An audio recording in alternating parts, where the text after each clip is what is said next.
once again, we are gathered here again on Financial Friday.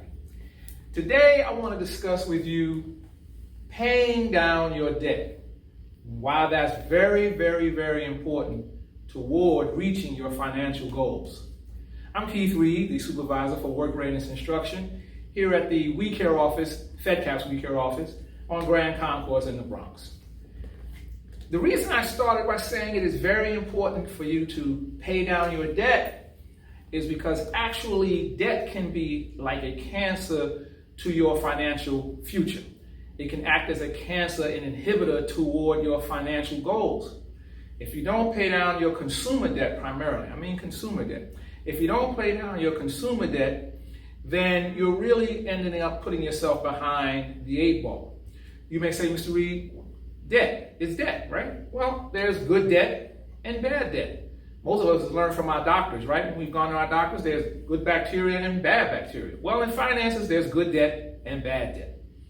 Good debt is when you go into debt for something that appreciates over time, like real estate. So when you buy your home, and yes, you're in debt by paying a mortgage every month, that's fine. Because every month that you pay a mortgage payment, did you make one? Your home increases in equity value by that number. So if you pay $2,000 a month in mortgage, every month your home goes up $2,000 in appreciable value over time. So essentially $24,000 at the end of the year, right? So now what's bad debt? Bad debt is consumer debt. That's the kind of debt, student loan, car note, right? And credit cards. The worst of them all, I say that for last, credit cards. That's really something that can put you behind the eight ball. And that's not a place you want to be. But you may say, I feel good when I save my money, Mr. Reed. And yes, I have debt, but I'm saving. I'm putting away maybe $200 a month. And I'm investing that money. That's nice to hear, but let's break it down to a specific. If you're a person who is in a position to put away $200 a month, and you have considerable consumer debt outstanding. Let's say your investment is yielding you 8% rate of return every year, right? However, if you notice, the average American, even with a decent credit score, is paying between 14 and 15% in consumer debt interest. I don't think I need to do the math. If you're getting 8% a year and you're paying 14 or 15% a year, I think it's pretty clear you're behind. So this is what I mean when I say it can act as a consumer debt can act as a cancer toward your goal. Psychologically, you feel good. You feel great about the saving of the $200 a month. But if you haven't really looked at what's going on regarding your personal finances, you actually miss the fact that you're 6 points behind. You're 6 points behind toward meeting your goal simply because it feels good to save. You're doing the right thing to save, but your consumer debt that you're paying out every month supersedes in its quantity what you're actually getting in your return on your investment for your investment. And that's where a lot of people miss it. They actually think simply because psychologically they're paying their bills on time, it feels great to be even in a position to pay your bills on time, and that's a nice thing. But the fact is the math doesn't add up, and that's what matters. Does the math add up? And if you're a person getting 8% rate of return on your investment, which is it's okay, all right? You're not going to be in a position, no matter what some financial guru tells you, you're not getting 25, 30, 35% rate of return on your money. You simply aren't going to get that. And even if you could get it, actually, you'd have to invest in something extremely, extremely risky in order to get a rate of return somewhere between 25 and 35% rate of return on every dollar. So this is why it's important to pay down your consumer debt as soon as humanly possible. You can do that, right? What are they? So we talked about it a moment ago. Car loans, credit cards, and payday loans, and student loans as well, I've added, right? Those kinds of consumer debts are the kinds of debts you want to eliminate as fast as humanly possible as you move toward creating a sound, solid budget for yourself, family budget for yourself, right? So let's move on.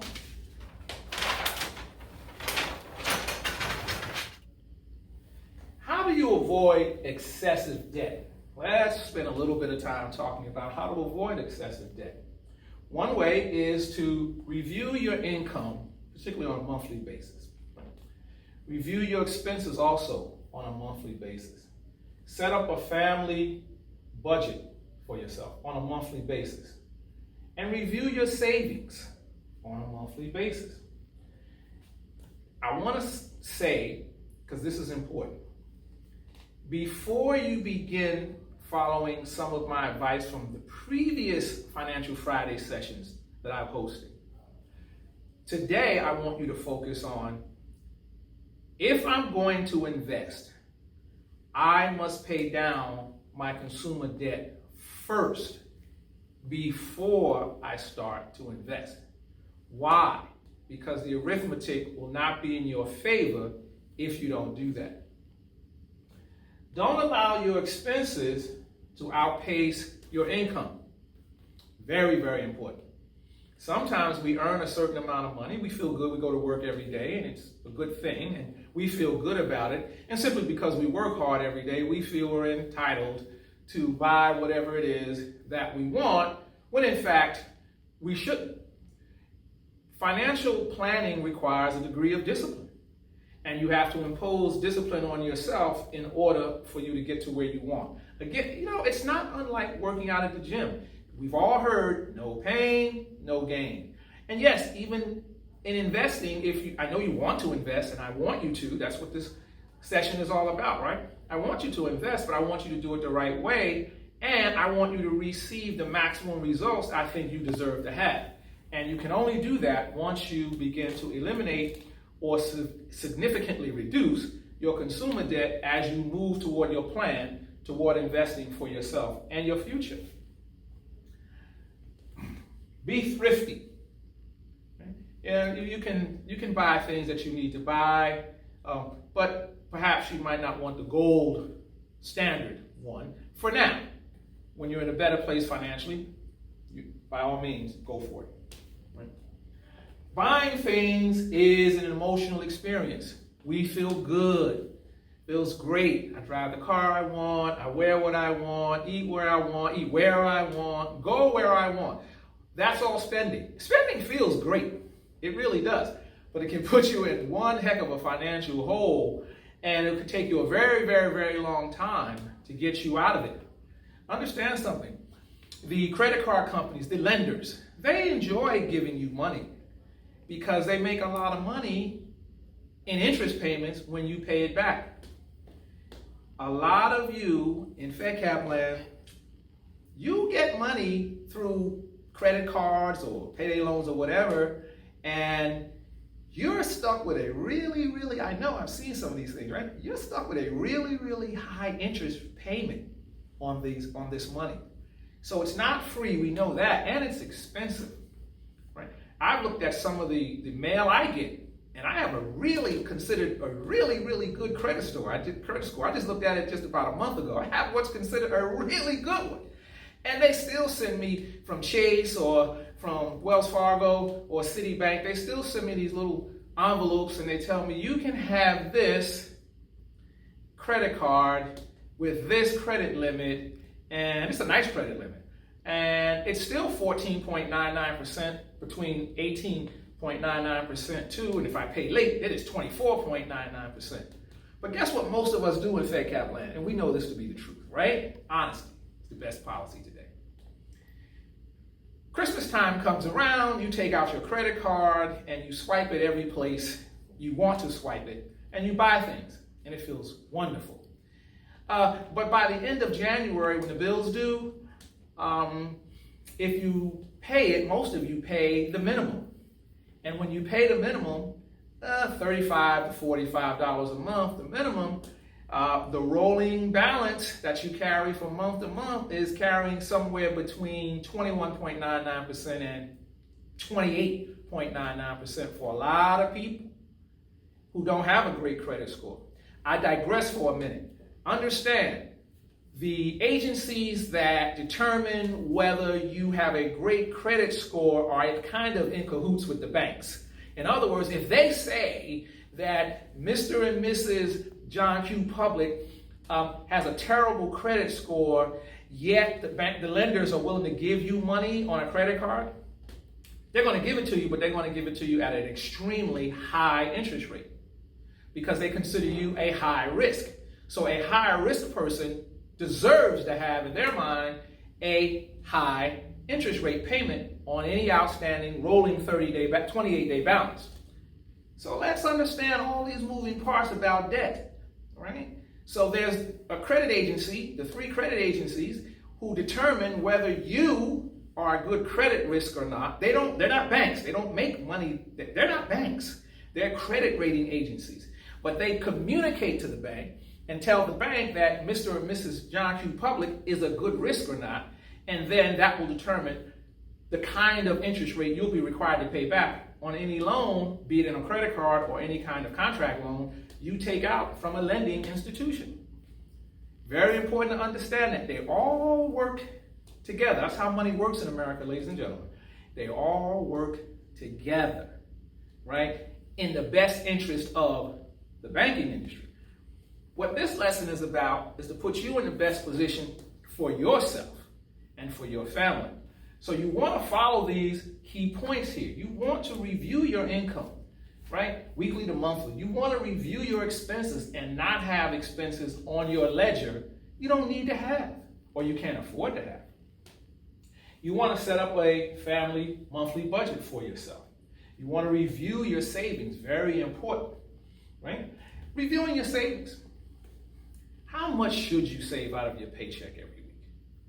Most of us think, oh, we'll just put away whatever is left. Well, you can put away a percentage, 10 to 15%. If you can put away, discipline yourself, to put away 10 to 15% of your money away a week, I think you're on a good path toward saving for something very important for yourself. So we'll use simple numbers. If you earn $100, see if you can put $10 to $15 a week away and live off the $85. Make sure you pay all your bills and everything else off the $85, right? Yes, it feels good to buy things. It's an emotional experience. But a mentor of mine told me this also. It feels good to buy things, but can you afford it? Ladies and gentlemen, there is a huge difference between being able to pay for something and being able to afford something.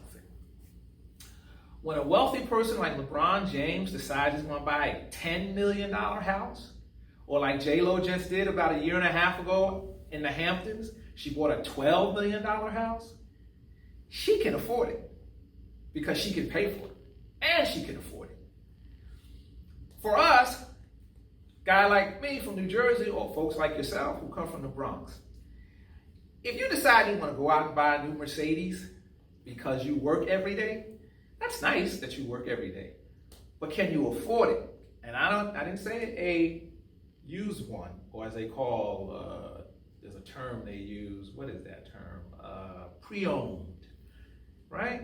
Pre-owned Mercedes, let's use that term, pre-owned Mercedes. You go out and you buy a pre-owned Mercedes, and it costs you $500 a month, $400 a month. And your income is, say, net $1,300 every 2 weeks. You're going to spend $400 on a new Mercedes at $400 a month, and your net is $1,300 every 2 weeks. That leaves you with $900 to pay the rest of your bills like rent, food, and clothing, and utilities. See, you can pay for the car, but you're going to be in a world of hurt financially after you send the car note away because you won't have enough really to keep up with your other expenses. Ladies and gentlemen, there's a difference between being able to pay for something and being able to afford it. If your net was $5,000 a month in income, your net, and you had a car note of $500 a month, no problem. Absolutely no problem. There probably would be no problem whatsoever. You'd have enough income in a 30-day period to cover the car, the rent, the utilities, the insurance, everything. Because your net income is $5,000 a month, which means your net income annually is $60,000 a year. You could do that. All right. The question then becomes can I pay for it? Yes, but can I afford it? Probably not. So I want to begin to close today on the idea of why it's important to pay down consumer debt. Paying down your consumer debt before you start to invest is rule number one. If you don't do it that way, then your consumer debt will act as a cancer, right? An inhibitor toward your ability to save for what you really want for you and your family. And I hope that I've explained this clearly to you today, that it's important to pay down that debt and then begin to put your savings plan in motion. Thank you very much for listening today. I look forward to seeing you again when you all return back to our workshops and our classrooms here at Grand Concourse FedCap Weekend Program. And I look forward to hearing from you. I want you to stay safe and be well. Thank you very much.